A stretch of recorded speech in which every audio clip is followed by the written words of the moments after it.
Reservation जब शुरू हुआ था तो इसलिए शुरू हुआ था कि हम शेड्यूल कास्ट और शेड्यूल ट्राइब्स को एम्पावर करें, राइट? अभी 76 इयर्स 77 इयर्स हो गया है इंडिपेंडेंस को, और ये रिजर्वेशन जारी है, इट्स ऑन गोइंग।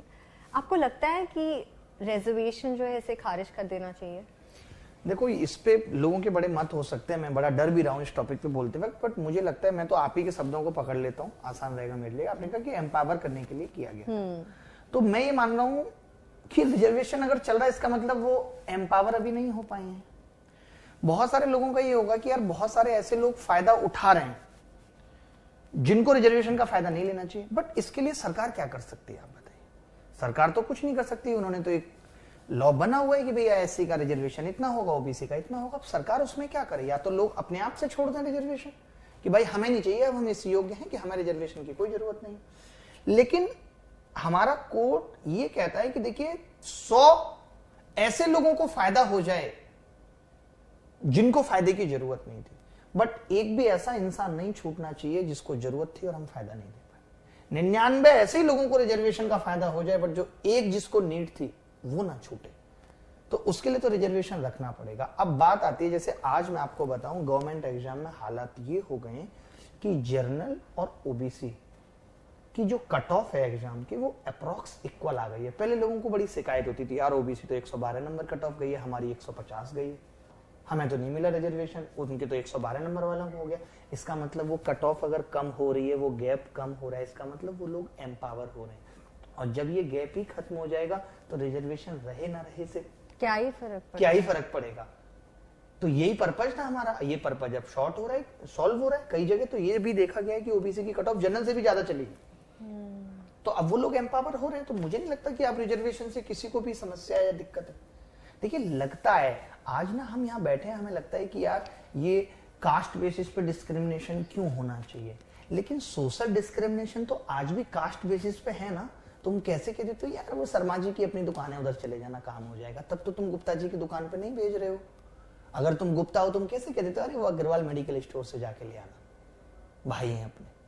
तो आज जब हम ये सोशल डिस्क्रिमिनेशन कास्ट बेस्ड कर रहे हैं, लोग आज ये कहते हैं कि रिजर्वेशन बेसिकली इस बेस पे होना चाहिए कि कौन इकोनॉमिकल स्ट्रांग है कौन वीक है। वैसे ईडब्ल्यूएस कैटेगरी आ गई, इकोनॉमिक वीकर सेक्शन आ गया, तो वहां भी लोग गलत फायदा ले रहे हैं। जिनके पास जमीन नहीं है, पैसा बहुत है, वो भी सर्टिफिकेट बना के फायदा ले रहे हैं। तो फायदा तो लोग लेंगे, जिनको नहीं जरूरत है वो भी लेंगे। इसमें सरकार भी कुछ नहीं कर सकती। और मैं इस चीज को मैं अपने अगर पॉइंट ऑफ व्यू से कहूं तो गलत नहीं मानता हूं। मैं ये कहता हूं कि आप सोशल डिस्क्रिमिनेशन कास्ट बेस्ड पे खत्म कर दीजिए, रिजर्वेशन अपने आप खत्म हो जाएगा। आज भी हम लोग समाज में जात पात ये सब चीजें कर रहे हैं। आप देख लो हमारे देश में सबसे ज्यादा ये चीजें हो रही हैं, बहुत ज्यादा हो रही है। तब फिर आप कैसे ये कह रहे हो कि तब तो पैसे के बेस पे नहीं है, तब तो आपका शर्मा अगर गरीब भी है तो भी आपका अपना भाई है। वहां तो आप ये इकोनॉमिक बेस पे नहीं कर रहे हो डिस्क्रिमिनेशन, वहां तो कास्ट बेस पे ही हो रहा है। शादियां कास्ट बेस पे हो रही है, सब कुछ कास्ट बेस पे हो रहा है समाज में। रिजर्वेशन कास्ट बेस पे क्यों नहीं हो?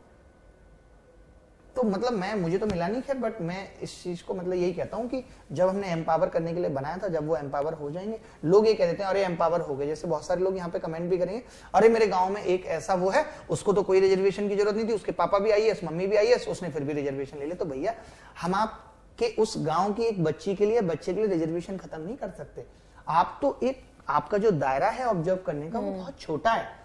आप जाके तो देखिए भी और गांव में, हमने तो खुद देखा है, हम भले ही देखने में नहीं लग रहा होगा, बट उस जमाने के लोग हैं, जितना कास्टिज्म हमने देखा है जिसकी कोई हद नहीं है, हद से ज्यादा देखा है हमने। आपके वहां पर कास्टिज्म है? हाँ, मतलब कास्टिज्म मैं वही कह रहा हूँ ना कि जो हमारे किस तरीके का मतलब आप देखते हैं? मैं ये बता रहा हूँ ना आपको कि हमारे उस टाइम पे ये जो वॉशरूम है, आप ये सब नहीं होता था मैडम। पखाना होता था जहां पे हम लोग पॉटी कर रहे हैं और जो अदर कास्ट है, लोअर कास्ट है, वो पॉटी उठा के लेके जा रहे हैं हमारी। ये देखा है हमने। तो लोग मानेंगे नहीं कि यार आप उस जमाने के। हाँ भाई, अब हमारे गांव में जाके पता कितने साल पुरानी ये बात सन 2003, 4, 5 की आराम से 5, 6 तक हमने देखा, 7 तक हमने देखा ये चीज। 2007 कोई बहुत पुरानी बात नहीं है। और आज भी कूड़ा उठाने लोग आ रहे हैं। क्यों भाई, आप अपना कूड़ा क्यों नहीं उठा सकते? आज भी कूड़ा उठाने का कल्चर हमारे गाँव में आज भी है। तो वहां तो आप उस वक्त तो कास्टिज्म पे कोई बात नहीं कर रहे। उस वक्त तो लोग, हमारे यहाँ तो ये कल्चर है कि जो लोअर कास्ट है उनके, वो आपके यहाँ बैठेंगे नहीं कुर्सी पे, जमीन पे बैठेंगे। ये अभी भी प्रेवलेंट है? हाँ, अभी है।